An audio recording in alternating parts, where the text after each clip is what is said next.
पर कब्जा जमाने के लिए आडवाणी और मोदी के बीच एक युद्ध छिड़ा था।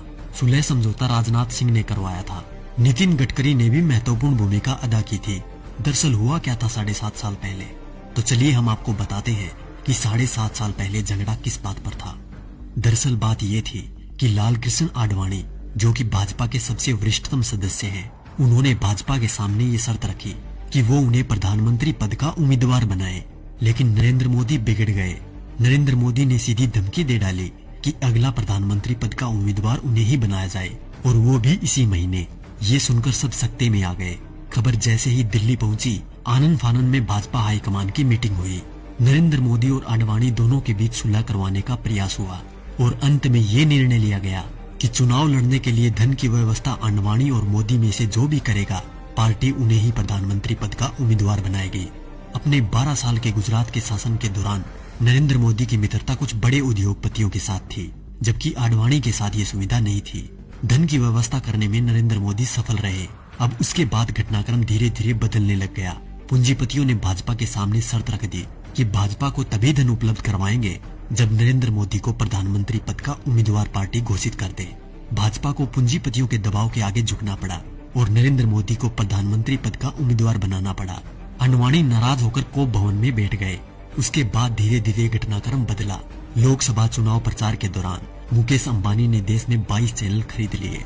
इन चैनल को ये निर्देश था कि वो दिन रात मोदी का प्रचार करे, उनकी रैलियों के भाषण लाइव टेलीकास्ट करे और समस्त विपक्षी नेता यानी आज के विपक्षी नेताओं पर तंज कसने के लिए कहा गया।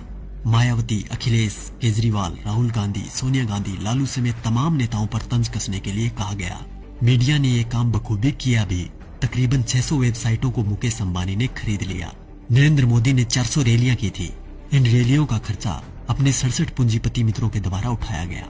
नरेंद्र मोदी को चुनाव प्रचार करने के लिए एक हेलीकॉप्टर दिया गया था। ये हेलीकॉप्टर चुनाव प्रचार के लिए अडानी ने दिया था। जैसे ही परिस्थितियां थोड़ी बदली, देश के प्रधानमंत्री मोदी जी बन गए। अरे मित्रों, मैं तो पीएम बन गया। पीएम बन के कैसा तन गया।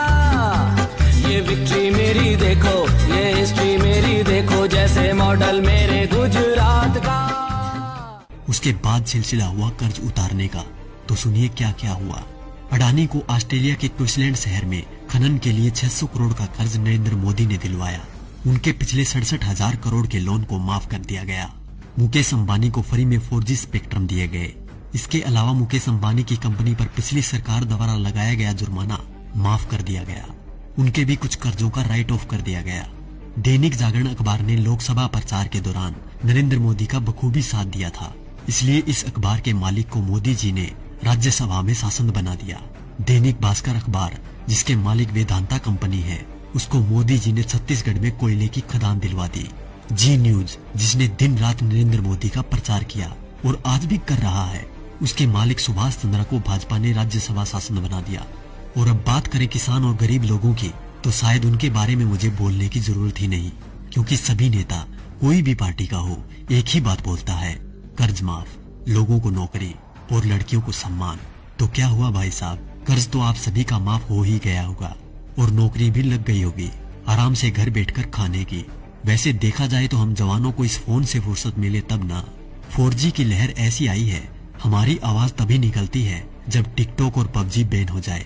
वैसे भी टिकटॉक के बैन होते ही अंबानी ने 5 बिलियन का ऑफर दे दिया टिकटॉक को कि हमें बेच दो, हम खरीद लेंगे। और रही बात PUBG मोबाइल गेम की, तो PUBG बैन होते ही खबर आई कि हम 4G गेम मैदान में उतार रहे हैं। अच्छी बात है, मेक इन इंडिया होना भी चाहिए, पर शायद अब इस गेम से युवा गलत दिशा में नहीं जाएंगे, क्योंकि इसको गंगा के जल से धोकर लॉन्च किया जाएगा। तो देखा दोस्तों, ये थी खबर। बाकी जो मीडिया दिन रात आपको दिखाता है वो तो सिर्फ उसका प्रचार है।